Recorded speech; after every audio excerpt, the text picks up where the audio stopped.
ಆತ್ಮೀಯ ಬಂಧುಗಳೇ, ಶ್ರೀಮದ್ ಭಾಗವತಂ ಸ್ಕಂದ 3 ಭಾಗ 2 ಅಧ್ಯಾಯ 19 ದಾನವ ಹಿರಣ್ಯಾಕ್ಷನ ಸಂಹಾರ. ಇದರಿಂದ ಇವತ್ತು 30ನೇ ಶ್ಲೋಕವನ್ನು ತಿಳ್ಕೊಳ್ಳೋಣ. ಶ್ಲೋಕ 30. ದೇವ ಊಚುಹು ನಮೋ ನಮಸ್ತೆಖಿಲ ಯಜ್ಞತಂತವೇ ಸ್ಥಿತೌ ಗೃಹೀತಾ ಮಲಸತ್ವಮೂರ್ತಯೇ ದಿಷ್ಟ್ಯ ಹತೋಯಂ ಜಗತಾ ಮರುಂತುದ ಸ್ತ್ವತ್ಪಾದ ಭಕ್ತ್ಯ ವಯಮೀಶ ನಿವೃತಾಹ. ಅನುವಾದ. ದೇವತೆಗಳು ಭಗವಂತನಿಗೆ ಹೇಳಿದರು, ನಿನಗೆ ಸಕಲ ಪ್ರಣಾಮಗಳು, ನೀನು ಸಕಲ ಯಜ್ಞಗಳ ಅನುಭೋಗಿಯಾಗಿರುವೆ. ಜಗತ್ತನ್ನು ಪಾಲಿಸುವ ಉದ್ದೇಶಕ್ಕಾಗಿ ಶುದ್ಧ ಸತ್ವದಲ್ಲಿದ್ದು ನೀನು ಈ ವರಾಹ ರೂಪವನ್ನು ತಳೆದಿರುವೆ. ಜಗತ್ತುಗಳಿಗೆ ಪೀಡೆಯಾಗಿದ್ದ ಈ ದಾನವನನ್ನು ಸೌಭಾಗ್ಯವಶಾತ್ ನಮಗಾಗಿ ನೀನು ಸಂಹರಿಸಿದೆ. ಭಗವಂತನೇ, ನಾವೂ ಕೂಡ ನಿನ್ನ ಪಾದಕಮಲಗಳಲ್ಲಿ ಭಕ್ತಿ ತಳೆದು ನೆಮ್ಮದಿ ಪಡೆದಿದ್ದೇವೆ. ಇದು ಶ್ಲೋಕ ಮತ್ತು ಅದರ ಅನುವಾದ.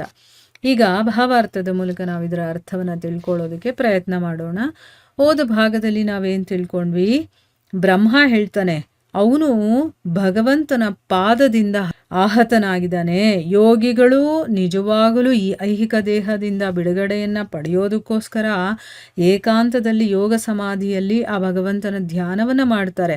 ಅಂದರೆ ಆ ಭಗವಂತನ ಕೃಪಾದೃಷ್ಟಿ ಆ ದಾನವನ ಮೇಲೆ ಬಿದ್ದಿದ ತಕ್ಷಣವೇ ಆ ದ್ವಿತೀಯ ಮಗನ ಒಂದು ದೇಹದಿಂದ ಆ ಚೈತನ್ಯ ಅನ್ನೋದು ಹೊರಗಡೆ ಹೋಯಿತು. ಅಂದರೆ ಭಗವಂತನ ಅನುಗ್ರಹ ಅವನ ಮೇಲೆ ಬಿತ್ತು, ಕೃಪಾದೃಷ್ಟಿ ಅವನ ಮೇಲೆ ಬಿತ್ತು.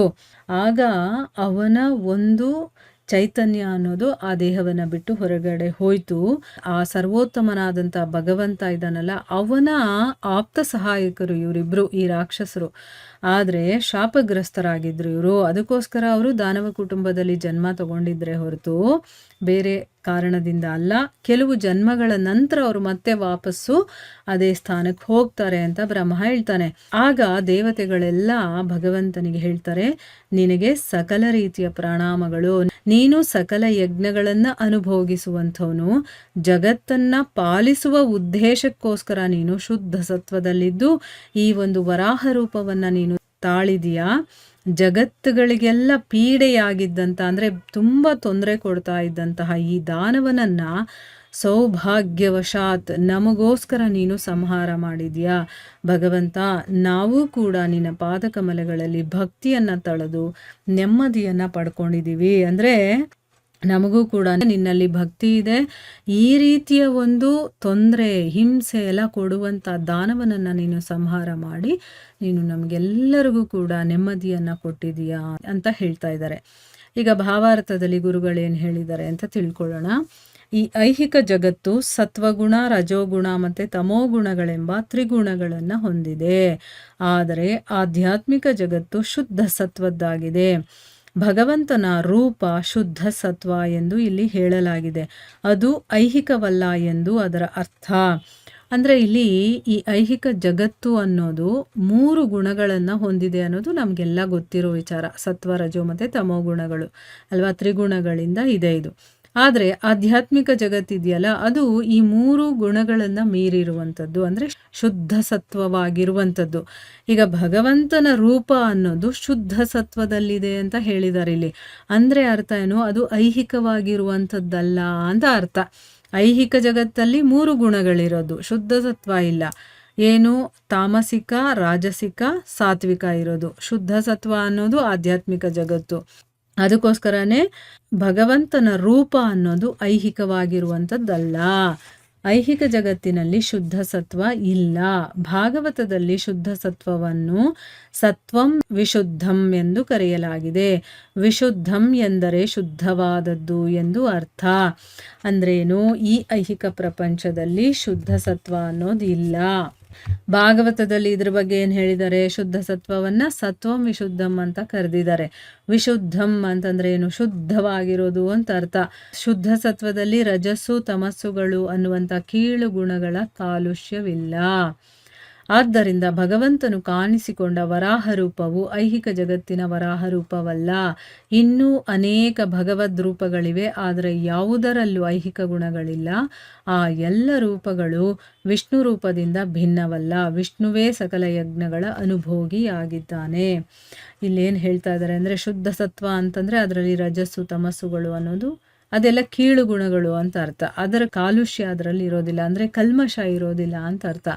ಅದಕ್ಕೆ ಇಲ್ಲಿ ಭಗವಂತ ಕಾಣಿಸ್ಕೊಂಡಿರುವಂಥ ವರಾಹ ಅವತಾರ ಅಂತ ನಾವು ಏನು ಹೇಳ್ತೀವೋ ಆ ರೂಪ ಈ ಒಂದು ಜಗತ್ತಿನಲ್ಲಿರುವಂಥ ವರಾಹ ಅಂದರೆ ಹಂದಿಯ ಒಂದು ರೂಪ ಅಲ್ಲ. ಅದು ಭಗವಂತನ ಒಂದು ವಿಶುದ್ಧವಾದಂಥ ರೂಪ.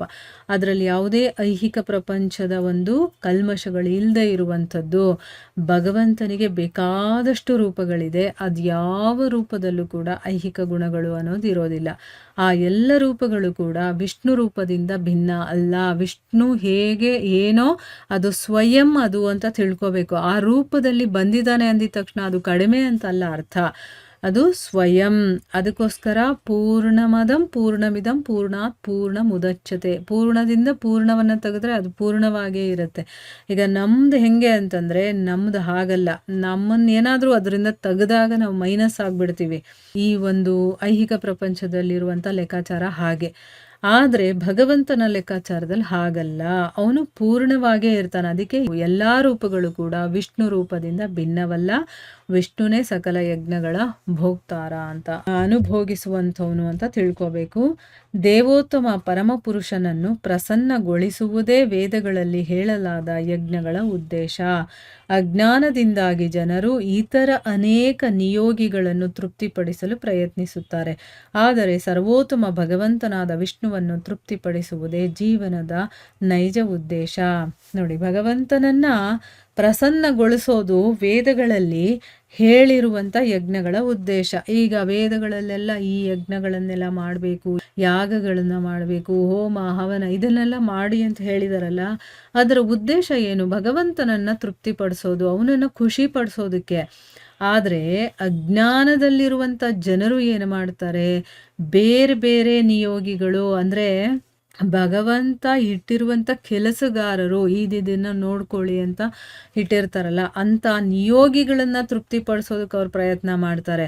ಆದರೆ ನಿಜವಾಗ್ಲೂ ಉದ್ದೇಶ ಏನಿರೋದು, ನಮ್ಮ ಜೀವನದ ಉದ್ದೇಶ ಏನು ಅಂತಂದರೆ ಭಗವಂತನನ್ನು ತೃಪ್ತಿಪಡಿಸೋದು.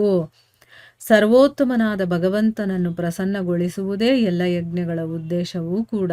ಇದನ್ನು ಪರಿಪೂರ್ಣವಾಗಿ ತಿಳಿದವರನ್ನು ದೇವತೆಗಳು ದೈವಿ ಸ್ವಭಾವದವರು ಅಥವಾ ಭಗವತ್ ಪ್ರಾಯರು ಎಂದು ಕರೆಯಲಾಗಿದೆ. ನೋಡಿದ್ರ, ಭಗವಂತನನ್ನ ತೃಪ್ತಿಗೊಳಿಸೋದು, ಅವನನ್ನ ಸಂತೋಷ ಪಡಿಸೋದೇ ಎಲ್ಲ ಯಜ್ಞಗಳ ಉದ್ದೇಶ. ಯಾರು ಇದನ್ನ ಸರಿಯಾಗಿ ಕಂಪ್ಲೀಟಾಗಿ ತಿಳ್ಕೊಂಡಿರ್ತಾರೋ ಅವರನ್ನ ದೇವತೆಗಳು ಅಂತ ಕರೀತಾರೆ, ದೈವಿ ಸ್ವಭಾವ ಇರುವಂಥವ್ರು ಅಂತ ಕರೀತಾರೆ, ಅಥವಾ ಭಗವತ್ ಪ್ರಾಯರು ಅಂತ ಕೂಡ ಕರೀತಾರೆ. ಜೀವಿಯು ಭಗವಂತನ ವಿಭಿನ್ನಾಂಶವಾದ್ದರಿಂದ ಭಗವಂತನ ಸೇವೆ ಮಾಡಿ ಅವನನ್ನು ಪ್ರಸನ್ನಗೊಳಿಸುವುದೇ ಆತನ ಕರ್ತವ್ಯ. ದೇವತೆಗಳೆಲ್ಲರೂ ದೇವೋತ್ತಮ ಪುರುಷನಲ್ಲಿ ಆಸಕ್ತರಾಗಿರುತ್ತಾರೆ. ಅವರ ಸಂತೋಷಕ್ಕಾಗಿಯೇ ಜಗತ್ತಿಗೊದಗಿದ ಪೀಡೆಗೆ ಕಾರಣನಾದ ಆ ದಾನವನನ್ನು ಕೊಲ್ಲಲಾಯಿತು. ಭಗವಂತನನ್ನು ಪ್ರಸನ್ನಗೊಳಿಸುವುದೇ ವಿಶುದ್ಧ ಜೀವನದ ಉದ್ದೇಶ. ವಿಶುದ್ಧ ಜೀವನದಲ್ಲಿ ಆಚರಿಸಿದ ಯಜ್ಞಗಳನ್ನೇ ಕೃಷ್ಣ ಪ್ರಜ್ಞೆ ಎಂದು ಕರೆಯಲಾಗಿದೆ. ಇಲ್ಲಿ ಸ್ಪಷ್ಟವಾಗಿ ಉಲ್ಲೇಖಿಸಲಾದಂತೆ ಭಕ್ತಿ ಸೇವೆಯಿಂದ ಈ ಕೃಷ್ಣ ಪ್ರಜ್ಞೆಯನ್ನು ಬೆಳೆಸಿಕೊಳ್ಳಲಾಗಿದೆ. ಇಲ್ಲಿ ಗುರುಗಳೇನು ಹೇಳ್ತಾ ಇದ್ದಾರೆ ಅಂತಂದರೆ, ಈಗ ಭಗವಂತನನ್ನ ಸೇವಿಸಿ ಅಂದರೆ ಅವನ ಸೇವೆ ಮಾಡಿ ಅವನನ್ನು ತೃಪ್ತಿಗೊಳಿಸೋದು, ಅವನನ್ನು ಸಂತೋಷ ಪಡಿಸೋದು, ಇದು ನಮ್ಮ ಕರ್ತವ್ಯ. ಯಾಕೆ? ನಾವು ಭಗವಂತನ ಒಂದು ಅಂಶ, ವಿಭಿನ್ನ ಅಂಶವಾಗಿದ್ದೀವಿ. ಅವನದೇ ಒಂದು ಅಂಶ, ಅವನ ಸೇವೆ ಮಾಡೋದಕ್ಕೆ ಅಂತಲೇ ನಾವಿರುವಂಥದ್ದು. ಅದನ್ನು ಮಾಡಿದಾಗ ಭಗವಂತ ತೃಪ್ತಿ ಪಡ್ತಾನೆ, ಸಂತೋಷ ಪಡ್ಕೊಳ್ತಾನೆ.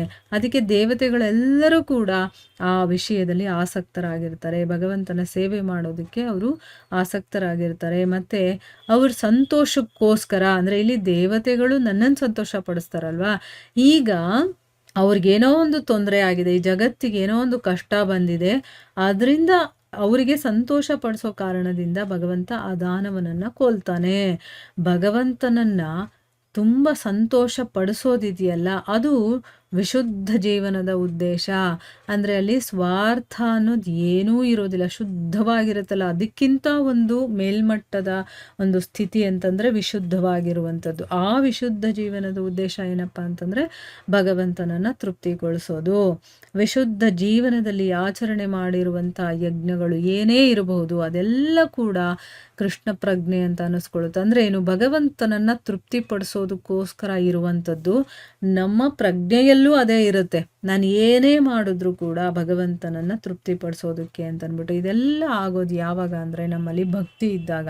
ಆ ಭಗವಂತನಲ್ಲಿ ಪ್ರೀತಿ, ಭಕ್ತಿ, ಶ್ರದ್ಧೆ, ವಿಶ್ವಾಸ, ನಂಬಿಕೆ ಇದೆಲ್ಲ ಇದ್ದಾಗ ನಾವು ಅದನ್ನು ಮಾಡೋದಕ್ಕೆ ಸಾಧ್ಯ ಅಲ್ವಾ? ಹಾಗೆ ಮಾಡೋದಕ್ಕೆ ಸಾಧ್ಯನಾ? ಇಲ್ಲ. ಅದಕ್ಕೋಸ್ಕರನೇ ನಮ್ಮ ಜೀವನದ ಉದ್ದೇಶ ಏನು ಅನ್ನೋದು ಮೊದಲು ತಿಳ್ಕೋಬೇಕು. ನಾವು ಭಗವಂತನನ್ನು ಸೇವಿಸೋದು ಅಂದರೆ ಏನು, ಅವನ ಸೇವೆ ಮಾಡೋದು, ಅವನನ್ನು ತೃಪ್ತಿಗೊಳಿಸೋದು, ಅವನಿಗೋಸ್ಕರ ನಾವು ಎಲ್ಲವನ್ನ ಮಾಡುವಂಥದ್ದು, ಅದಕ್ಕೋಸ್ಕರ ನಾವು ಇರೋದು ಅನ್ನೋದು ನಮ್ಗೆ ಗೊತ್ತಾದಾಗ ನಾವು ಈ ಕೆಲಸಗಳನ್ನು ಮಾಡ್ಕೊಂಡು ಹೋಗ್ತೀವಲ್ವ. ಅದನ್ನೇ ಇಲ್ಲಿ ಗುರುಗಳು ಹೇಳ್ತಾ ಇದ್ದಾರೆ, ಮೊದಲು ನೀನು ಭಗವಂತನಿಗಾಗಿ ನಾನು ಎಲ್ಲ ಮಾಡಬೇಕು, ಇದು ನನ್ನ ಕರ್ತವ್ಯ ಅಂತ ತಿಳ್ಕೊ, ಅದನ್ನು ಮಾಡು, ಆಗ ಅವನು ತೃಪ್ತಿ ಪಡ್ತಾನೆ. ಅದೇ ನಮ್ಮ ಜೀವನದ ಉದ್ದೇಶ. ಅದು ಯಾವಾಗ ಸಾಧ್ಯ ಆಗುತ್ತೆ? ನಮ್ಮಲ್ಲಿ ಭಕ್ತಿ ಇದ್ದಾಗ, ಪ್ರೀತಿ ಇದ್ದಾಗ ಅನ್ನೋದು ಇದರ ಅರ್ಥ. ಸೊ ಇಲ್ಲಿಗೆ ನಾವು ನಿಲ್ಲಿಸೋಣ. ಹರೇ ಕೃಷ್ಣ.